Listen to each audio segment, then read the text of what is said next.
चीन अगले साल चंद्रमा के दक्षिणी ध्रुव पर एक मानव रहित अंतरिक्ष यान भेजने की तैयारी में है। यह अंतरिक्ष यान का लक्ष्य चंद्रमा की सतह से 2 किलोग्राम चट्टान के नमूने पृथ्वी पर वापस लाना है।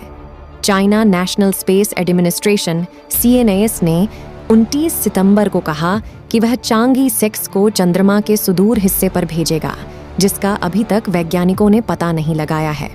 दोस्तों, आगे बढ़ने से पहले आपसे छोटी सी रिक्वेस्ट है कि पूरी जानकारी के लिए वीडियो पूरा देखें और वीडियो बनाने में काफ़ी मेहनत लगती है, तो कृपया करके हमारे चैनल को सब्सक्राइब अवश्य करें तथा बेल आइकॉन भी दबा दें ताकि आने वाला प्रत्येक वीडियो आपके पास आसानी से पहुंच जाए।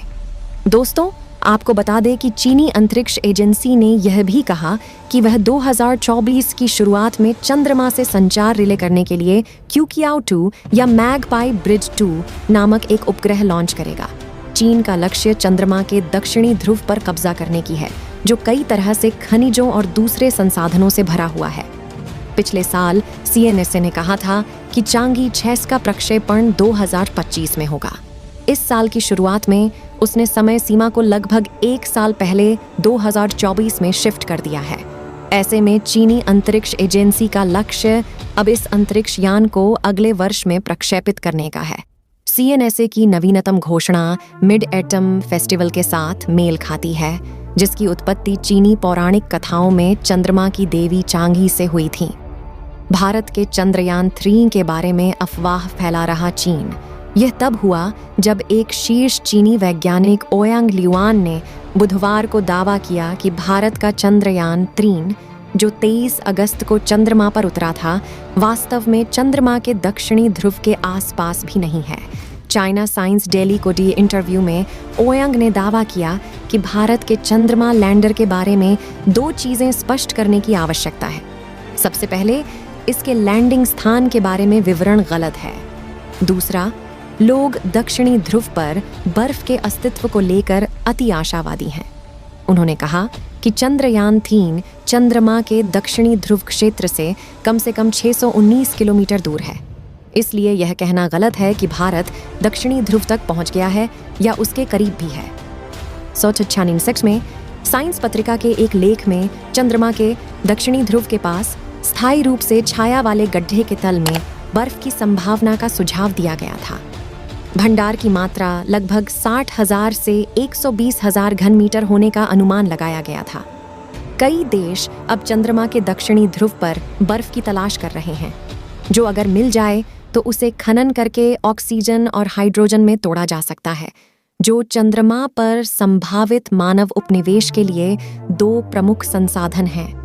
अमेरिका भी चांद पर जारी रस्साकस्सी में शामिल पिछले नवंबर में US national aeronautics and space administration (NASA) ने एक छोटा उपग्रह लूनर फ्लैशलाइट लॉन्च किया था, जिसने चंद्र दक्षिणी ध्रुव के पास स्थायी रूप से छाया वाले क्षेत्रों में बर्फ का नक्शा बनाने के लिए नियर इंफ्रारेड लेजर और एक ऑन बोर्ड स्पेक्ट्रोमीटर का उपयोग करने की योजना बनाई थी।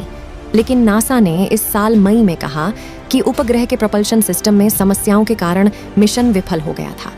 भारत और चीन की प्रतिद्वंदिता अब अंतरिक्ष में भी देखने को मिल रही है। 23 अगस्त को चंद्रयान 3 के लैंडिंग ने भारत को सोवियत संघ 1966, संयुक्त राज्य अमेरिका 1966 और चीन 2018 के बाद चंद्रमा पर सॉफ्ट लैंडिंग हासिल करने वाला चौथा देश बना दिया। भारत का चंद्रयान 3 चंद्रमा के दक्षिणी ध्रुव के पास उतरने वाला पहला अंतरिक्ष यान है। 2 सितंबर को भारतीय अंतरिक्ष अनुसंधान संगठन (ISRO) ने चंद्रयान 3 के सभी उपकरण बंद कर दिए और यान को स्लीप मोड में डाल दिया। बाद में पर्याप्त धूप होने पर लैंडर को 22 से 30 सितंबर के बीच फिर से एक्टिव किया जाना था, लेकिन शुक्रवार तक यह अभी भी ऑनलाइन नहीं हो सका था। पाकिस्तान के पेलोड को लेकर जाएगा चीनी अंतरिक्ष यान। इस बीच चीन के CNSA ने कहा कि वह चांगी 6 चंद्र जांच भेजेगा, जो बर्फ और प्राचीन चट्टानों की तलाश के लिए फ्रांस, इटली, पाकिस्तान और यूरोपीय अंतरिक्ष एजेंसी से पेलोड को दक्षिणी ध्रुव के एटकेन बेसिन में ले जाएगा। चांगी 6 मिशन के उप मुख्य डिजाइनर वांग क्यूओंग ने कहा कि मनुष्य अब तक 10 बार चंद्रमा के नमूने वापस ला चुका है जो सभी चंद्रमा के नज़दीकी हिस्से पर किए गए थे। वैज्ञानिकों का मानना है कि पुराने मिट्टी के नमूने चंद्रमा के सुदूर हिस्से पर पाए जा सकते हैं। वांग ने कहा कि विभिन्न युगों में चट्टानों के नमूने वैज्ञानिकों को चंद्रमा के इतिहास को समझने में मदद कर सकते हैं। उन्होंने यह भी कहा कि अमेरिका, जापान और चीन सहित दुनिया के कई देश चंद्रमा के दक्षिणी ध्रुव का पता लगाने की कोशिश कर रहे हैं।